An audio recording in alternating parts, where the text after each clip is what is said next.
এই মুহূর্তে লক্ষ্মীর ভান্ডারের বড় একটি আপডেট উঠে এসেছে। ইতিমধ্যে কিন্তু ডিসেম্বরের লক্ষ্মীর ভান্ডারের টাকা সরকারের তরফ থেকে ছেড়ে দেওয়া হয়েছে, যেটা আপনারা অন স্ক্রিনে দেখতে পাচ্ছেন। তো পেমেন্ট আন্ডার প্রসেস এখানে ডিসেম্বর দেখানো হচ্ছে। তো এই টাকা কবে আপনাদের ব্যাংক অ্যাকাউন্টে আসবে আজকের ভিডিওতে আপনাদের জানিয়ে দিচ্ছি, এবং সেই সঙ্গে জানিয়ে রাখি এই টাকাটা কিন্তু এই 2024-এর শেষ লক্ষ্মীর ভান্ডারের টাকা পেতে চলেছেন। বর্তমানে এই প্রকল্পে বাংলার প্রচুর মহিলা নিজের নাম নথিভুক্ত করেছেন। শুধু তাই নয়, আগামী দিনেও নিজেদের নাম নথিভুক্ত করবেন প্রচুর মহিলা।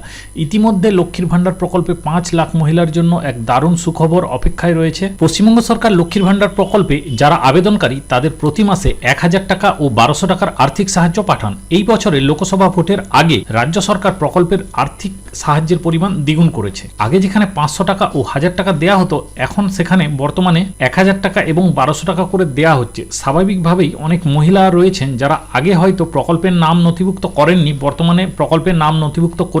আগামী দিনেও নাম নথিভুক্ত করবেন বলে আগ্রহী অনেক মহিলা। কিন্তু 2024 সাল প্রায় শেষের আগেই এই রাজ্যের বাসীদের জন্য সুখবর দিলেন মুখ্যমন্ত্রী মমতা বন্দ্যোপাধ্যায়। ইতিমধ্যে জানা যাচ্ছে লক্ষ্মীর ভান্ডার প্রকল্পে নতুনভাবে যুক্ত করা হচ্ছে আরও 5,07,000 মহিলাকে। মুখ্যমন্ত্রী মমতা বন্দ্যোপাধ্যায় নবান্ন থেকে সম্প্রতি জানিয়েছেন যে ডিসেম্বর মাস থেকে এই নতুন উপভোক্তাদের ব্যাংক অ্যাকাউন্টে সরাসরি প্রকল্পের অনুদান পৌঁছে যাবে। অতএব এত সংখ্যক মহিলার জন্য দারুণ এই সুখবর অপেক্ষায় রয়েছে। তো বর্তমানে পশ্চিমবঙ্গের মোট 2,21 লক্ষ মহিলা এই প্রকল্পের সুবিধা ভোগ করছেন। তো এর জন্য রাজ্য সরকারের বার্ষিক ব্যয় দাঁড়িয়েছে 54,000 কোটি টাকা। প্রতি বছরের মতো এবছরও লক্ষ্মীর ভান্ডার প্রকল্পে আবেদন প্রক্রিয়া শুরু হয়ে যাচ্ছে। তাই যে সকল মহিলারা এখনো পর্যন্ত প্রকল্পে নিজেদের নাম জমা করেননি, অতি দ্রুততার সঙ্গে নিজে আবেদন সাবমিট করুন, তাহলে আপনিও পেয়ে যাবেন এই প্রকল্পের সুবিধাগুলি। দুয়ারে সরকার ক্যাম্পের মাধ্যমে প্রকল্পের আবেদন জমা নেওয়া হবে। তাই রাজ্যের মুখ্যমন্ত্রী মমতা বন্দ্যোপাধ্যায়ের সরাসরি তত্ত্বাবধানে নতুন আবেদন প্রক্রিয়া ইতিমধ্যেই শুরু হয়েছে। আর নতুন যুক্ত হওয়া উপভোক্তাদের ডিসেম্বর মাস থেকেই অনুদান প্রদান করা শুরু হবে। তাই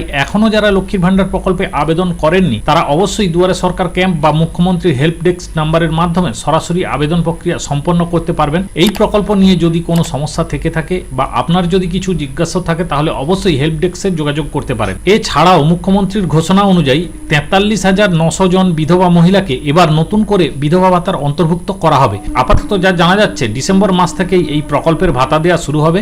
আর এর ফলে উপকৃত হবেন রাজ্যের 20,75,000 মহিলা। এই ভাতা প্রদানের জন্য পশ্চিমবঙ্গ সরকারের মোট ব্যয় হবে 3,000 কোটি টাকা। তো ফ্রেন্ডস, এই লক্ষ্মীর ভান্ডারের টাকা কিন্তু বাড়ানোর কথা রয়েছে। তো সেই সম্পর্কিত কি আপডেট রয়েছে দেখুন। লোকসভা নির্বাচনের আগে থেকেই শোনা যাচ্ছে যে এবার নাকি এই প্রকল্পে আরো বাড়তে পারে ভাতার পরিমাণ। অনেকের ধারণা রয়েছে যে ভবিষ্যতে রাজ্য সরকার প্রকল্পের মাসিক ভাতা 1,500 টাকা থেকে একেবারে 2,000 টাকা পর্যন্ত বৃদ্ধি করতে পারে। তবে এখনো পর্যন্ত এই বিষয়ে সরকারিভাবে কোনো ঘোষণা হয়নি। তবে সূত্রের খবর, বিধানসভা নির্বাচনের আগে এই সিদ্ধান্ত কার্যকর হওয়ার সম্ভাবনা রয়েছে। পদক্ষেপ নিতে পারে রাজ্য সরকার। আগামী 2026 সালে বিধানসভা নির্বাচনকে কেন্দ্র করে এই প্রকল্প এখনো পর্যন্ত আলোচনার কেন্দ্রে। লক্ষ্মীর ভান্ডার বিধানসভা নির্বাচনের পরবর্তী সময়ে সরকারের লক্ষ্মীর ভান্ডার প্রকল্পটি রাজনীতির ময়দানে একটি বড় পদক্ষেপ হতে পারে। সাধারণত প্রত্যেক মাসে মহিলারা মাসের শুরুতেই প্রকল্পের অর্থ পাওয়ার জন্য অপেক্ষা করে থাকেন এবং ভাতা বৃদ্ধির খবরে রাজ্যের সকল মহিলা কিন্তু আনন্দিত। তো আপনারা এই ডিসেম্বরে লক্ষ্মীর ভান্ডারের টাকা কবে পাবেন তার একটি আপডেট উঠে এসেছে। নভেম্বরে দেরিতে দিলেও ডিসেম্বরে কিন্তু তাড়াতাড়ি দেওয়ার সম্ভাবনা রয়েছে। ডিসেম্বর মাসে আপনারা 6 তারিখ থেকে লক্ষ্মীর ভান্ডারের টাকা পেতে শুরু করবেন, এমনটাই জানা যাচ্ছে নবান্ন সূত্র থেকে। তো ফ্রেন্ডস, এই ছিল লক্ষ্মীর ভান্ডার সম্পর্কিত বিস্তারিত আপডেট। ভিডিও ভালো লেগে থাকলে অবশ্যই বন্ধু বান্ধবদের মধ্যে শেয়ার করবেন। সবাই ভালো থাকবেন ও সুস্থ থাকবেন।